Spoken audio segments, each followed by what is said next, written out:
باجوہ صاحب، میں آپ کا شکر ادا کرتا ہوں کہ آپ نے اپنے دست راست کے ذریعے جو پیغام بھیجا کہ مجھے انصاف ملے گا۔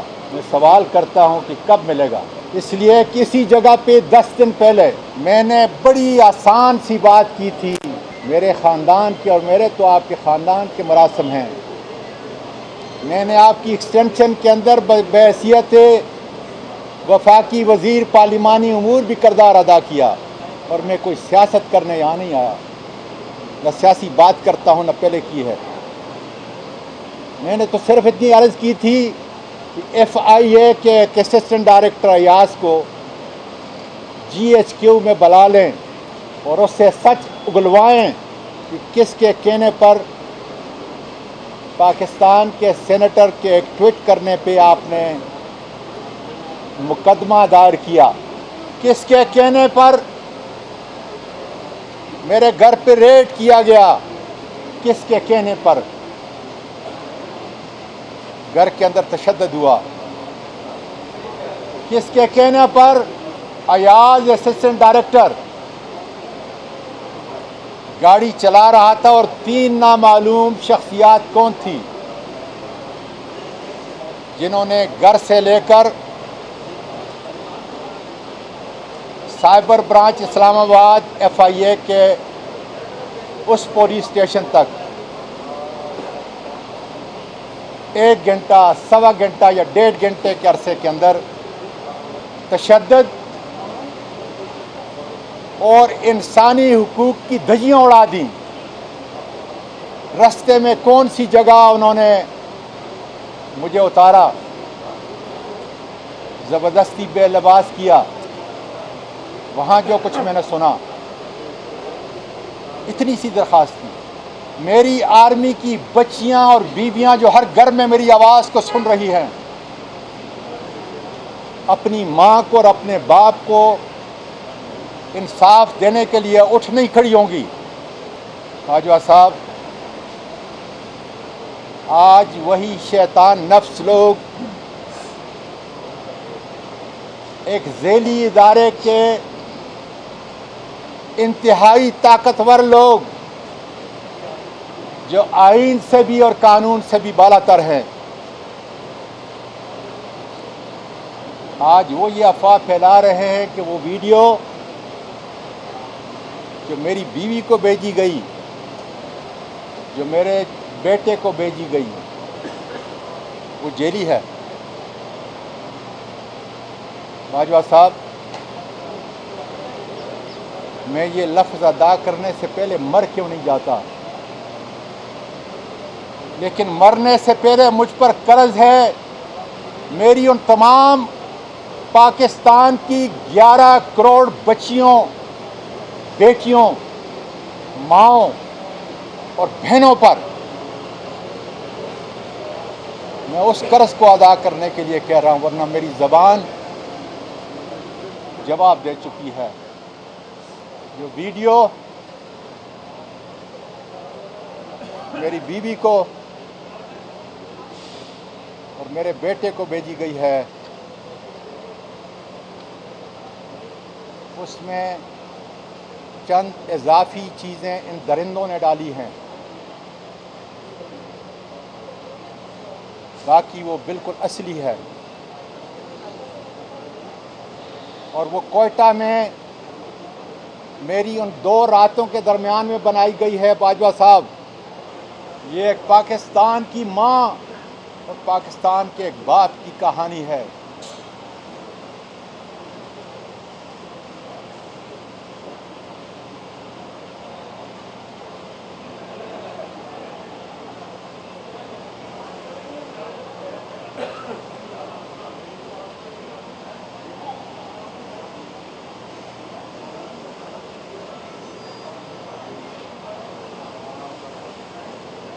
اس لیے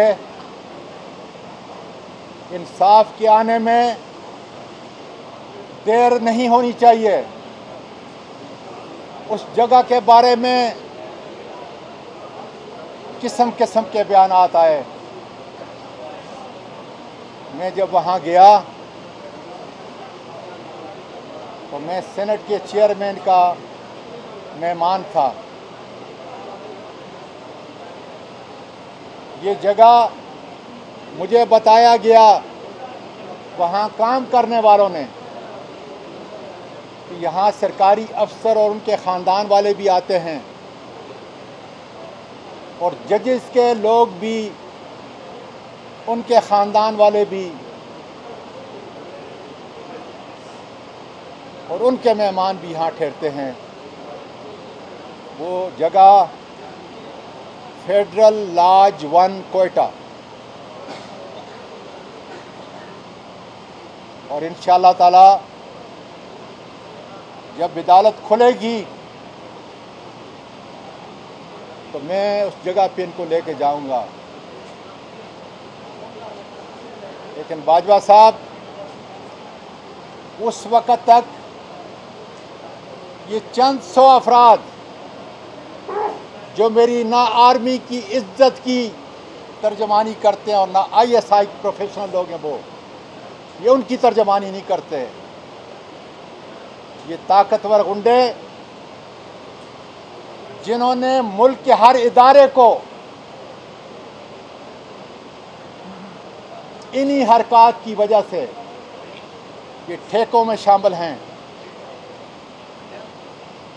یہ بڑے بڑے گھپلوں میں شامل ہیں، یہ دولت بناتے ہیں.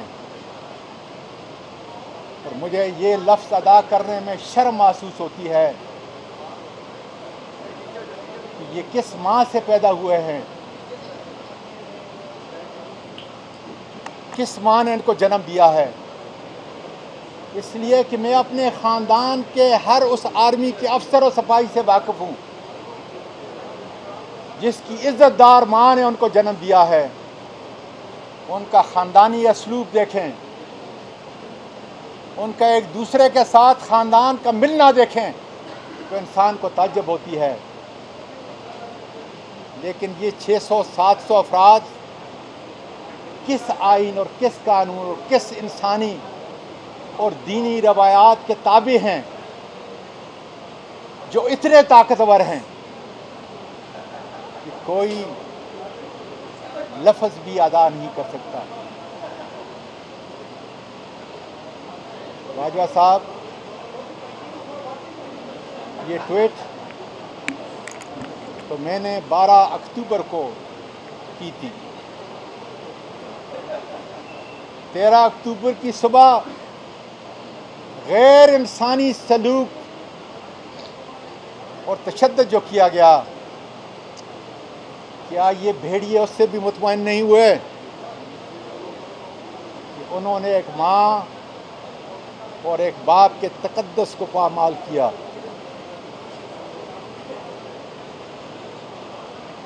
یہ بھیڑیے حسب عادت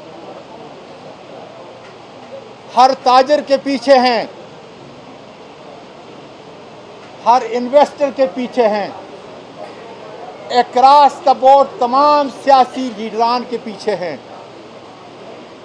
اور یہی کام کرتے ہیں. میں تو آج سے 6 مہینے پہلے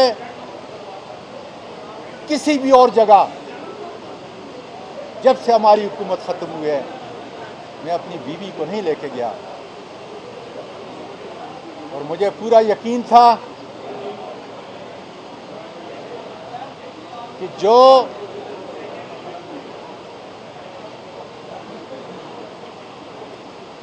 مجھے مہمان ٹھہرا رہا ہے، جس جگہ ٹھہرا رہا ہے، وہ بڑی عزت والی ہے. وہاں کون پہنچ سکتا ہے؟ کس نے اس بلوچ کی عزت کو تار تار کیا؟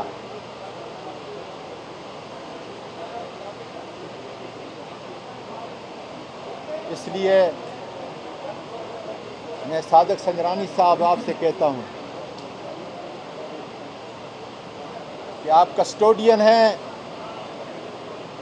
پاکستان کے پارلیمنٹ کے سب سے بڑے ایوان کے. آپ کا کام میری بیٹیاں جو سینٹ میں بیٹھی ہیں، میری بہنیں جو سینٹ میں بیٹھی ہیں، اور میرے بھائی شادی شدہ جو ہیں، ان کی عزت کی حفاظت کرنا ہے۔ لیکن یقین کرو میرے ملک کے لوگوں، یہ ظالم اتنے طاقتور ہیں کہ اگر میرے سی سی ٹی وی کیمرہ اس کی ساری فوٹیج اور بیک اپ کو لے کے جا کر سارے ثبوت ختم کر سکتے ہیں، تو مجھے وثوق سے کہنے دیجئے اس کمرے کی انہوں نے اینٹ سے اینٹ ابھی تک بجا دی ہوگی،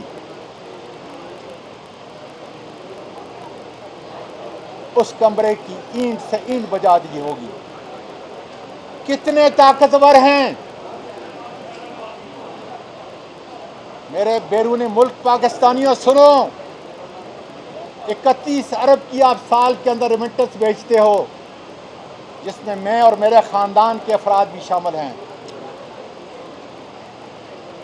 تاکہ یہ ملک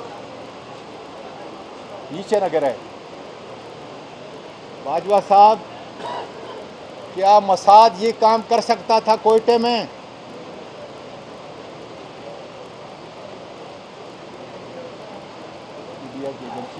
کیا رہا یہ کام کر سکتا تھا کہ سواتی کے پیچھے ان 2 راتوں میں اگست کی اتنی محفوظ جگہ جا کر اس کی ذاتی، نجی اور حلال کی زندگی کی ویڈیو بنائیں؟ یہ ہمارے ان مقتدر اداروں کے ان 600-700 افراد کا کارنامہ ہے، جو مجھ سے نہیں۔ میں تو آج جس حالت کے اندر کھڑا ہوں، میں تمہاری آرمی کی اس ہر ماں کا، ہر بیٹی کا، ISI کی ہر اس بیٹی کا محافظ بن کر یہ آواز پوری دنیا میں پہنچا رہا ہوں کہ میری آرمی کو بدنام نہ کرو، میری ISI کو نہ بدنام کرو۔ یہ ISI کے نام پر چند طاقتور گنڈے ہیں جنہوں نے ملک کے ہر ادارے کو مفلوج بنا کر رکھ دیا ہے، فائلیں بنائی ہیں سچی یا جھوٹی، ویڈیوز بنائی ہیں، جس کی وجہ سے آج جس طرح مجھے بلیک میل کرنے کی کوشش کی، ہر انصاف کی آواز کو دبانے کے لیے یہی کام ہو رہا ہے۔ اور میں نے اتنا بڑا قدم اس لیے لیا ہے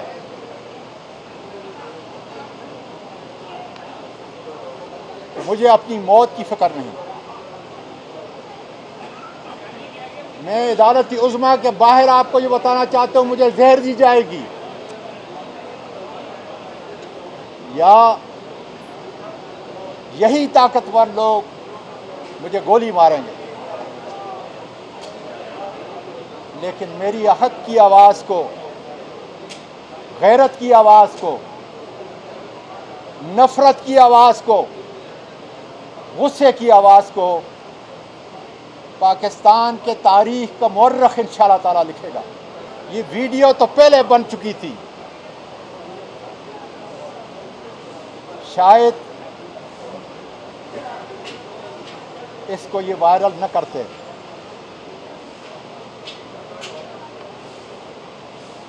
میں باجوہ صاحب کے دست راست ان کا بھی شکریہ ادا کرتا ہوں، ان کو یقین دلاتا ہوں کہ جس طرح میں نے کہا تھا ویڈیو دیکھتے ہی کہ یہ صحیح ویڈیو ہے، اور میں نے آپ کو باقاعدہ ٹیکسٹ کیا تھا کہ 1% جگہ کے تعین کے لیے میں جا کر مل رہا ہوں اپنی بیوی سے ایبٹ آباد میں۔